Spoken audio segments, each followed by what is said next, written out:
Consumers are expected to be further out of pocket this year, as there is a possibility that government will increase VAT in the budget speech on Wednesday. Now, Statistics South Africa recently released their December retail sales, and according to the data collected by the retail capital, consumers were already feeling the pinch that was last year, especially during the festive season. So what kind of impact will this possible VAT increase have on you and me as South African consumers and business this year? Joining us in our Cape Town studio is CEO of Retail Capital, Karl Westvig. Now, before we get to that particular story, Karl, this year, in this year's budget predictions, you have analysed business turnover and consumer purchasing trends for last year, and things did not go that well, and it didn't end up that well. Tell us about that particular analysis, and how did you come to that conclusion? So we fund retailers across South Africa, and we track credit card turnover year on year to see if whether increasing turnover, decreasing turnover. And what we've seen is so roughly a 4% increase in nominal terms, which means actually sort of a minus 2% in terms of real terms of turnover. But we saw interesting pockets. In the Western Cape, we saw higher growth rates.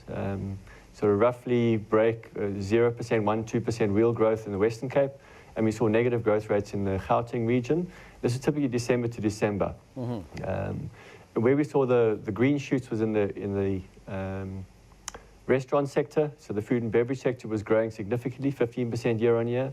But then we saw the likes of furniture decreasing, and these are SME type retailers. They're not the large listeds.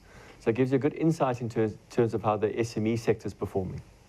What were some of the contributing factors there, Karl?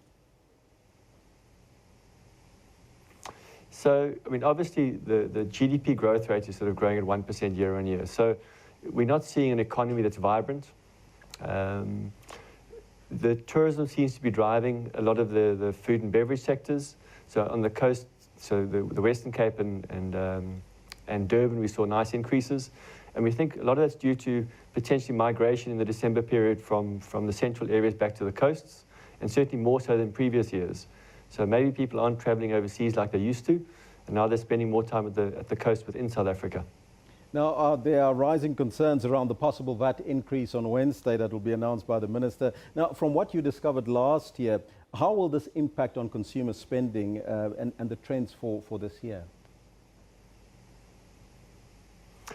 Certainly, VAT is a broad-based tax, so every single person will be affected by VAT. It means more money going to the fiscus and more money coming out of the consumer's pocket.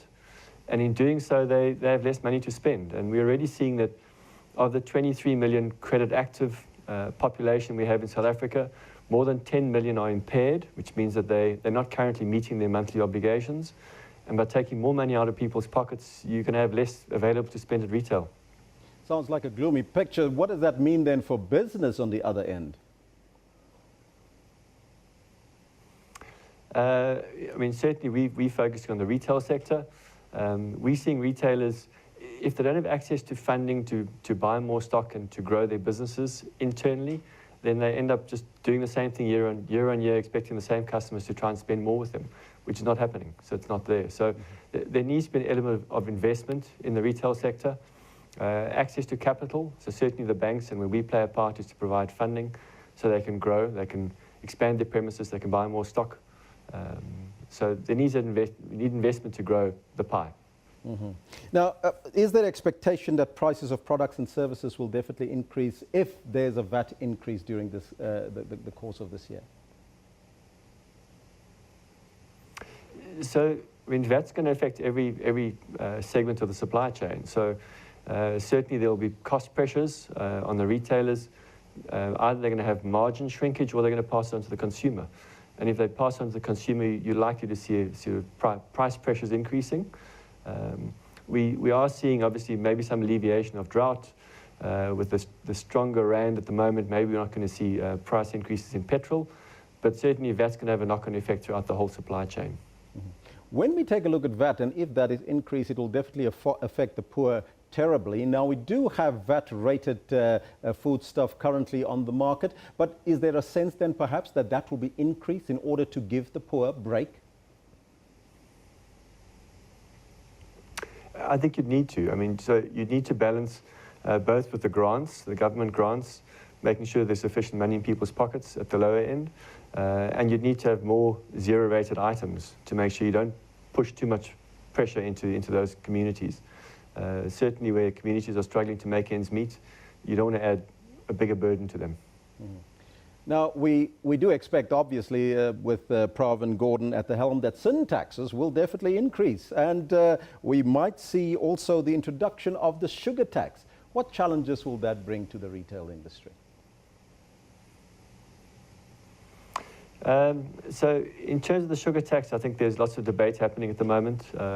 There's discussions around some job losses, and it's certainly going to put more price pressure. So as soon as you're paying tax on any goods, that's going to filter into the households and take more money out the pockets even further. So I think it'll have some challenges on retail in general, particularly the FMCG that are selling most of these items.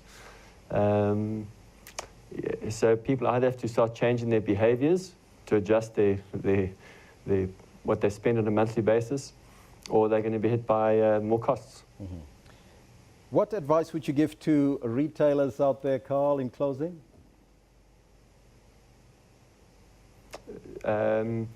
So retail in general, they need to manage their supply chains. They keep trying to often push back costs to suppliers, but become more efficient. Find ways of improving how you deliver your product to the customer. Find ways on how you can reduce some of your cost structures in the supply chain. I guess you need to just batten down the hatches and find ways of supporting the consumers. Karl, thank you so much for your time and joining us. Thank you. That was Karl Westvig. He is the CEO of Retail Capital, giving us their take on the possible increase in VAT and how it will affect you, me, as well as businesses out there.